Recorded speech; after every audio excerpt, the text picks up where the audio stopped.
In this English lesson, I wanted to help you learn the English phrase, as good as gold. Now, this can be a phrase we use to talk about behavior, usually children's behavior, or just something that's good again. Here's a couple of examples. When our kids were little, sometimes my sister would babysit for us. And when we came home, my sister would say, "Your kids were as good as gold all night." That means that the children behaved, they listened to her, they weren't mean, they didn't do anything bad, they were as good as gold. They were really good. Our kids were usually as good as gold. That's not actually true. We also use this to talk about something that is whole again or good again. I actually twisted my ankle and someone asked about it in the comments and I replied and said, "Oh, it's as good as gold now." The second phrase I wanted to teach you today is to have a heart of gold. When someone has a heart of gold, it means they're really kind, it means they're very truthful, it means they're just a really, really good person.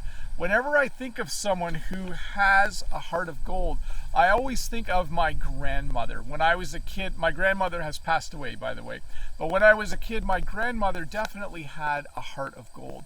She was always kind, she always gave us candy, she was always ready to listen if we wanted to talk to her. She was a really, really nice person. So my grandmother had a heart of gold. So to review, when you say something is as good as gold, it can mean someone's behavior is really good, or it can mean something that was broken or sore is now better. And when you say that someone has a heart of gold, to have a heart of gold means that you are very kind, you are very pleasant, and you are very helpful. But hey, let's look at a comment from a previous video. This comment is from Brent from Speak English with This Guy. And Brent says, "No way.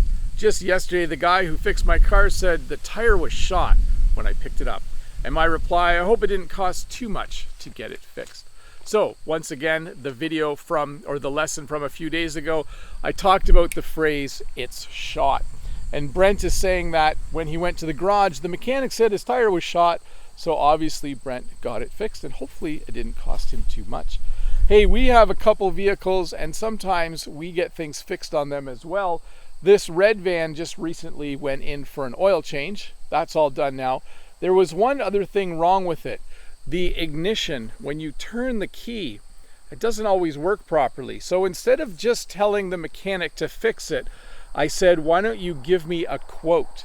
So he's going to figure out how much that would cost, and then he's going to let me know how much it's going to be. I didn't want to say, "Go ahead and fix it," because I thought it might be really, really pricey.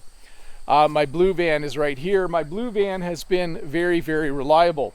In English, when we say something like that, like something's been reliable, we also then say, "I should knock on wood." Maybe I should go to the tree here and knock on wood. When you say something has been going good or it's been very reliable, and then you say you should knock on wood, it's for good luck, because I don't want something to go wrong with it right now.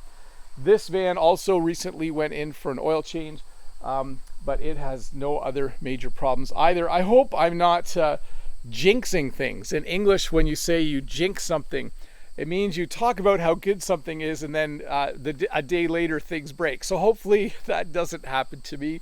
Hopefully both of these vans keep running. The cool thing is, during the pandemic, we hardly drove our vans at all. So we didn't put a lot of kilometers on them. So they've been quite reliable. We've been using them a lot more now than we were during the height of the pandemic. But so far so good. Hopefully they last a few more years for us. Anyways, thanks for watching this short English lesson. I'll see you in a couple days with another one. Bye.